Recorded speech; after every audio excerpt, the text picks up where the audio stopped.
Jadi sumber daya manusia itu kan menjadi faktor utama. Jadi bagi orang yang berkualitas, yang bagus, sarana yang biasa menjadi luar biasa. Tetapi bagi mereka yang sumber daya manusianya lemah, sarana yang luar biasa jadi biasa, bahkan tidak bermanfaat. Assalamualaikum warahmatullahi wabarakatuh. Berjumpa lagi dengan saya Syahid Mujtahidi tentunya dalam program Madura Podcast.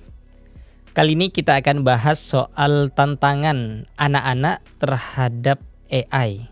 Kenapa kami langsung mengambil kategori anak-anak? Karena 20 atau 15 tahun ke depan yang akan jadi pemimpin ataupun penerus bangsa itu adalah anak-anak yang sekarang masih sekolah SD, SMP. Dan ini penting. Kiranya kita kupas agar tidak terlambat. Masa nanti ketika sudah dewasa masih gagap terhadap teknologi, gimana mau bersaing dengan AI, sama teknologi aja masih belum mampu dikuasai. Nah, sekarang telah hadir di sini tamu kami, Kepala Dinas Pendidikan Kabupaten Pamekasan, Pak Zaini. Selamat datang, Pak, di studio kami, Pak. Baik, alhamdulillah. Alhamdulillah. Gimana kabarnya nih? Alhamdulillah baik ya. Senang sekali lihat studio yang hebat ini. Terima kasih. Iya. Dengan adanya isu 5.0 kan sekarang ini soal AI nih ya. Ya, Gimana ini mempersiapkan terutama. Ini tugas dari Dinas Pendidikan juga untuk mempersiapkan pelajar, terutama anak-anak. ya persiapannya mulai dari guru ya. Jadi guru itu ada sejumlah kompetensi yang dituntut. Dan kompetensi ini bertambah dalam rangka ini. Ya, pertama kompetensi profesional, kedua kompetensi pedagogis, ketiga kompetensi kepribadian, yang keempat kompetensi sosial, kemudian kelima kompetensi akademis. Ya.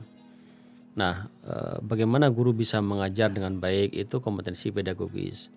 Bagaimana guru menguasai bidang materinya, kompetensi profesional. Bagaimana guru itu bisa dicontoh, bisa dijadikan panutan, itu kompetensi kepribadian. Bagaimana guru itu memiliki kemampuan untuk berkomunikasi, berinteraksi, membangun jaringan, dan membangun koneksi dengan masyarakat, itu namanya kompetensi sosial. Dan kompetensi akademis. Nah, sekarang bertambah lagi itu kompetensi itu, yakni kompetensi digital. Nah, semua guru diminta untuk memahami dan memiliki kemampuan teknologi informasi. Kenapa? Karena sekarang ini guru dalam akun belajar itu sudah diminta untuk meningkatkan kompetensinya dengan cara belajar secara mandiri. Jadi situ ada salah satu bagian dari situ adalah belajar mandiri. Nah, belajar mandiri itu lewat TI, teknologi informasi. Dari situ berarti pengasahan satu pengasahannya terhadap guru. Persiapannya di situ. Lalu siswa juga demikian. Nah, kalau kemarin kan orang yang hebat itu yang menguasai ilmu pengetahuan dengan baik, yang sering disebut dengan intellectual quotient. Yeah. Lalu berubah lagi bahwa siswa yang hebat itu adalah generasi yang hebat adalah generasi yang mampu menguasai informasi di saat informasi masih mahal waktu itu. Hanya orang tertentu yang bisa memahami tentang informasi di luar daerah kita. Nah, sekarang anak-anak desa itu bisa tahu persoalan-persoalan di luar negeri. Informasi tidak mahal lagi, murah lagi ya. Maka generasi yang hebat itu kembali ke yang pertama, yang menguasai ilmu pengetahuan. Kenapa demikian? Karena dengan informasi yang dimiliki itu tidak semua orang bisa mengolah lalu menjadi potensi yang baik. Nah, hanya orang yang berpengetahuan saja yang bisa mengolah informasi itu menjadi bijak, informasi itu menjadi potensi. Lalu yang sekarang berubah lagi. Ternyata itu tidak cukup. Tidak cukup. Sekarang itu kecerdasan sudah bertambah lagi, atau yang disebut dengan digital quotient atau kecerdasan digital. Nah, dua hal dari guru dari siswa ini kan nyambung tadi. Kompetensi digital dan kecerdasan digital. Itu sekarang ini sudah menjadi salah satu kunci untuk menjadi orang yang sukses. Kemudian muncul lagi yang harus kita siapkan itu ketika mereka harus berhadapan dengan artificial intelligence atau kecerdasan buatan. Nah, kecerdasan buatan itu arah nyambung tuh. Guru harus punya kompetensi digital, siswa harus memiliki kecerdasan digital. Itu dalam rangka mengantisipasi ini kecerdasan buatan. Semua karena kecerdasan buatan itu berasal dari teknologi semua. Maka kalau guru tidak segera menyongsong, melompat untuk menghadapi ini, siswanya tidak punya kecerdasan digital. Kalau gurunya tidak memiliki kompetensi digital. Seandainya teko, kalau tekonya nggak ada isi airnya atau tehnya, apa yang mau dituangkan gitu? Betul. Ya, tadi kan disinggung soal pengetahuan itu juga tidak cukup, tapi ada hal bijak. Nah, ini yang menarik sebenarnya. Karena di dunia sekarang digitalisasi yang serba bebas, semua bisa diakses apa segala macam. Ini yang paling penting untuk anak-anak terutama. Ini gimana filternya ini? Dari satu sisi kita harus memperkenalkan dan menguatkan teknologi terhadap anak-anak, tapi di sisi yang lain ini butuh filter. Nah, ya betul. Di sini memang pekerjaan yang tidak mudah dari teman-teman guru. Pertama, tidak mudahnya adalah guru itu bersama siswa berapa jam di sekolah? Jam 7 sampai jam 12.30. Jam 7 sampai jam 13. Nah, selebihnya di mana dia? Ada di masyarakat, ada di rumah. Maka untuk menghadapi sikap yang bijak menghadapi era digitalisasi ini, maka tidak bisa kita sepenuhnya dilakukan oleh guru. Guru tuh hanya memberikan rambu-rambu, tuh gini loh. Sebaiknya begini. Bijak dalam bermedia sosial, bijak dalam menghadapi teknologi, bijak menghadapi informasi. Itu begini. Itu dilakukan oleh sekolah. Tapi bagaimana implementasinya? Itu banyak di luar sekolah. Maka pengawasan masyarakat, pengawasan orang tua itu menjadi juga penting bagi kita semuanya. Jangan sampai kemudian era kecerdasan buatan ini justru menggilas mereka menjadi generasi yang tidak memiliki kesempatan untuk menjadi orang hebat. Iya. Karena beneran ngeri sekarang. Kenapa saya bilang kayak gitu? Karena beberapa hal apa sih yang nggak bisa dicari sekarang di era yang sekarang. Dan bahkan dengan berkembangnya AI, apapun bisa dibuat. Ada bahkan AI itu pembuat yang artikel dalam waktu 1 menit itu bisa berapa sekarang langsung. Ada yang buat desain, ada yang buat niru wajah orang, niru suara apa segala macam, semuanya sudah bisa dilakukan. Dan ini menjadi tantangan tersendiri. Melihat saat ini gimana kesiapan di Pamekasan sebenarnya? Betul ya. Jadi itu dampak negatifnya. Jadi semua serba instan. Jadi tidak membentuk pola pikir seseorang, dalam arti dia memang hebat, tetapi justru ketika punya perilaku instan itu menjadi buruk ya. Usaha sebagainya menjadi rendah. Jadi semuanya serba instan. Kan itu yang AI itu kan salah satunya dampak negatifnya kan itu. Semuanya serba instan. Kalau cepat sih bagus, tapi instannya jadi bagus. Instannya yang berbeda sekarang. Karena bahkan soal aja cuma tinggal nulis soalnya aja itu muncul, bukan hanya jawabannya, sama referensinya aja muncul. Betul. Iya.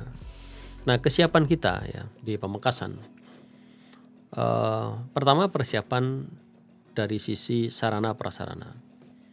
Sarana prasarana digitalisasi di sekolah ini di Pamekasan alhamdulillah. Jadi misalnya sarana Chromebook kita ini, semacam komputer, semacam laptop gitu ya. Itu di Pamekasan ini paling lengkap untuk dibandingkan dengan daerah-daerah lain. Jadi hampir setiap sekolah itu sudah tersedia Chromebook bagi siswa untuk belajar khusus dengan menggunakan sarana teknologi informasi itu. Kemudian beberapa pelajaran sekarang ini banyak yang online. Mungkin itu juga dampak positif dari COVID-19. Percepatan teknologi. Iya, semuanya itu serba teknologi. Kemudian yang kedua, beberapa itu persiapan sarana prasarana. Yang kedua persiapan guru. Kan dua itu yang paling penting. Sarana harus siap, gurunya juga harus siap. Nah, untuk guru-guru ini alhamdulillah hampir semua persoalan sekarang sudah sistem online semua. Ya, hanya sistem online ini memang salah satu dampak negatifnya adalah lebih banyak terpaku pada angka-angka. Jadi orang lebih banyak percaya pada angka dibandingkan dengan faktanya. Ya, misalnya si A dapat sekian nilainya, dapat sekian. Tapi kepribadiannya tidak dinilai dalam teknologi itu secara utuh kan ya. Itu jadi salah satu catatan tersendiri. Betul. Jadi itu yang kita menjadi agak kesulitan. Misalnya seleksi kepala sekolah, ujian, CAT ujiannya, ya itu kan angka itu. Tapi bagaimana dia punya kasus atau apa itu kan tidak muncul di situ. Ya, kalau nilainya pakai itu saja, maka bisa jadi orang yang banyak kasusnya nilainya tinggi. Bisa aja. Bisa jadi.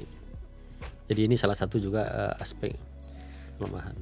Total sekolah SD di bawah naungannya Disdik yang di Pamekasan berapa? 176. 176 Ya. Yang SMP? Yang SMP 34-nya negeri, kemudian 182 yang swasta. Nah, dari ratusan sekolah tersebut itu berapa persen yang sangat siap dari sisi prasarana teknologinya? Ada sekitar 60%. 60%. Ya. Untuk dari segi gurunya? Kalau guru rata-rata siap, kecuali yang hampir pensiun itu. Sekarang banyak guru-guru muda itu. Dan kita percepat mereka menjadi akselerasi kemampuan di bidang teknologi ini. Kalau kita persentase 87% kita siap. Siap. Untuk yang prasarana apa nih langkah ke depan untuk agar itu jadi 100% gitu? Atau memang masih untuk 100% butuh waktu? ini memang itu kan ada dua sumber anggarannya, ada dari pusat maupun ada dari daerah. Dan daerah itu bisa jadi dari sekolah itu, dari dana bantuan operasional sekolah itu bisa dilakukan dengan pengadaan banyak sarana di bidang teknologi ini. Dan alhamdulillah semuanya jalan dengan baik untuk Pamekasan. Iya. Ada tidak rencana untuk semacam kayak, woi karena ini percepatan, ini terobosan dari Disdik, nanti tak sisihkan alokasi untuk ini bantuan terhadap sekolah gitu? Atau memang untuk teknologi lebih banyak dari pusat. Kemudian yang kedua dari sekolah sendiri. Dari sekolah sendiri. Oh ya. Berarti yang SDM pengajarnya, tenaga pengajarnya yang lebih difasilitasi oleh Disdiknya. Betul. Termasuk inovasinya. Nah, kemarin tahun 2022 inovasi pendidikan yang masuk Innovation Government Award itu yang menyebabkan Pamekasan menjadi 10 besar itu salah satunya dari Dinas Pendidikan. Jadi teknologi pembelajaran inovasi yang kita bawa itu. Gimana gitu? Siapa tahu ada sahabat KTV yang belum memahami gitu, terkait teknologi tersebut. Jadi teknologi ini memberikan kemudahan bagi guru dalam mengajar. Misalnya kalau kita mengajar IPA, di IPA ini misalnya ada contoh hewan yang karnivora, makan daging. Contohnya apa misalnya? Harimau. Nah, di kata harimau itu tinggal klik harimau. Nah, harimau itu jenisnya apa? Kemudian di mana saja berada, suaranya kayak apa? Biasanya makanannya apa? Ini semuanya nyambung dengan konten-konten yang lain. Misalnya lagu-lagu daerah. Ada bacaannya, lagu daerah, ketik hijau, tinggal klik daerah mana yang mau dituju. Kalimantan misalnya, Madura, tinggal klik Madura. Muncul lagu-lagu daerah. Suaranya kayak apa? Cara melakukannya, note-nya kayak apa? Itu semuanya ngeling. Jadi kalau ngajar itu komprehensif betul. Itu teknologi pembelajaran yang kita ajukan ke Mendagri dulu. Sehingga semua mudah sekali. Sekarang serba mudah sebenarnya. Semua serba mudah. Cuma tinggal filternya saja. Betul. Nah, tinggal klik gitu. Misalnya anak-anak mau belajar apa?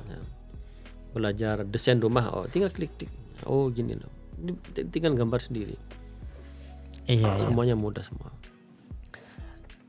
Percepatan teknologi ini kan selain juga filter dan semua harus juga bersatu untuk memberikan kontrol terhadap ya hal yang tidak bagus untuk dikonsumsi oleh anak. Gimana nih cara membagi porsinya antara penguatan teknologi seperti yang tadi dijelasin bahwa ini lebih terhadap angka, tapi masalah personalitinya ini yang agak sulit. Edukasi kan edukasi ini bukan sebatas transfer ilmu. Misalnya ada pendidikan karakter juga. Yang di Pamekasan ini seperti apa konsepnya?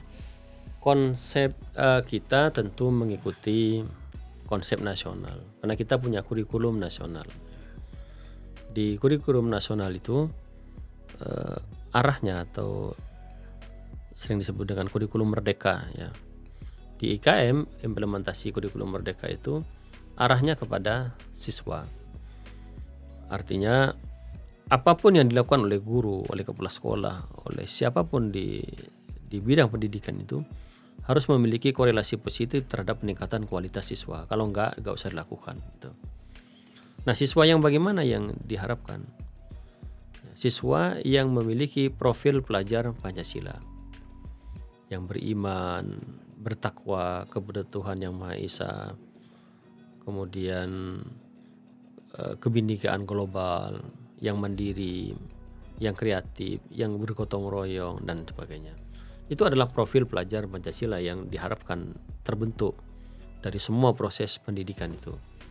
Nah, itu kan kepribadian ya, bagaimana dia bisa beriman, bisa bertakwa kepada Tuhan Yang Maha Esa, bagaimana dia bisa hidup mandiri, bagaimana dia bersikap toleran ya, bagaimana dia bisa kreatif, bagaimana dia bisa mandiri. Itu semua kan kepribadian.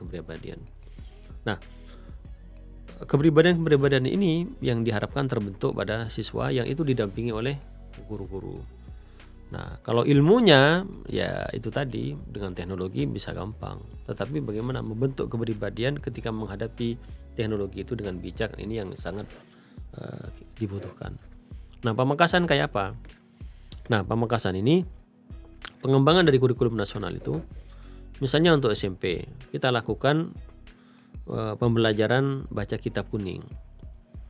Kenapa? Kalau belajar agama, beriman, bertakwa kepada Tuhan Yang Maha Esa itu kan sumbernya selain aturan-aturan tradisi yang baik, adat yang baik, kemudian ideologi bangsa, itu juga agama kan. Jadi sumber utamanya kan agama. Untuk memahami agama secara utuh itu kan harus dari kitabnya. Dan kitab itu sulit dipahami bagi orang yang tidak bisa baca kitab. Kalau hanya terjemah barangkali bisa, tapi tidak mendalam. Tidak mendalam. Karena itu maka di seluruh SMP di Kabupaten Pamekasan kita bikin program namanya program baca kitab kuning. Itu biasanya dilaksanakan setiap mau mulai pelajaran atau memang ada program khusus setiap sepekan sekali? Sekolah yang ngatur. Oh, sekolah yang ngatur. Ya, bersama guru agamanya. Kalau di SD itu peningkatan spiritualitas, siswa lulusan itu wajib hafal juz 30 bagi yang muslim. Bagi yang muslim. Ya, bagi yang non muslim disesuaikan dengan agamanya masing-masing. Apa yang dituntut oleh mereka. Oh, berarti memang dari semua agama itu diakomodir di SD sama SMP untuk penguatan spiritualnya itu. Betul. Spiritualitasnya kayak apa kalau di agama lain non muslim? Ya silakan. Mereka punya target-target sendiri, punya cara sendiri untuk membentuk kepribadian. Dan kita punya cara juga yang muslim misalnya.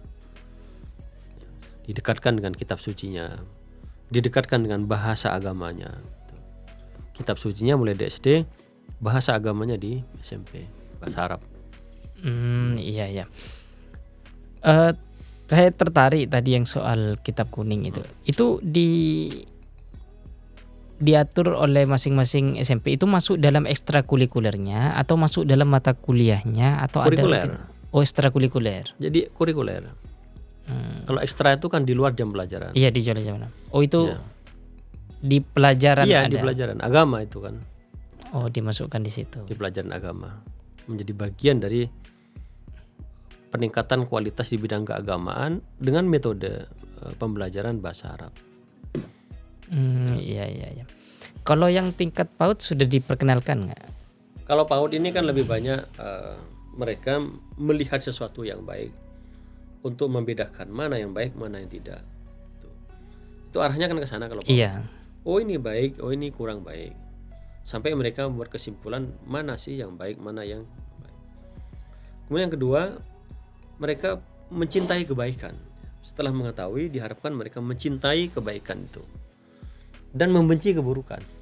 Ya.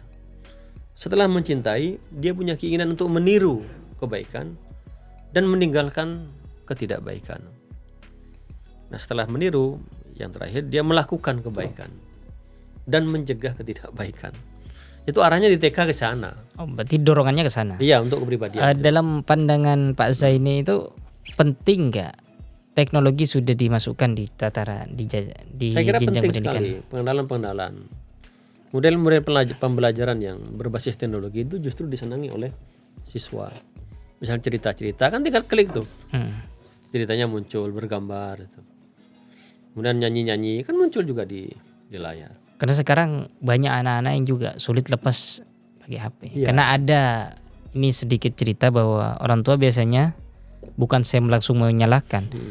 Untuk dia tidak nangis atau tidak ya berulah lah, dia langsung dikasih HP diem. Nah, itu kan apa sudah memang dimasukkan juga di tataran PAUD, makanya tandanya kan. Iya. Betul. Itu berbahaya kalau kemudian tidak diimbangi oleh bijak menyikapi teknologi itu.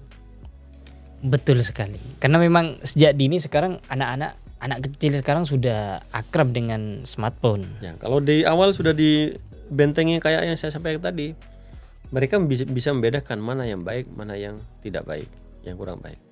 Lalu yang kedua bisa mencintai kebaikan itu dan membenci ketidakbaikan. Yang ketiga ingin meniru orang berbuat baik dan tidak mau dengan yang terakhir ingin melakukan. Nah, dengan beberapa konsep itu kan mereka tinggal ketika melihat begini, mereka akan segera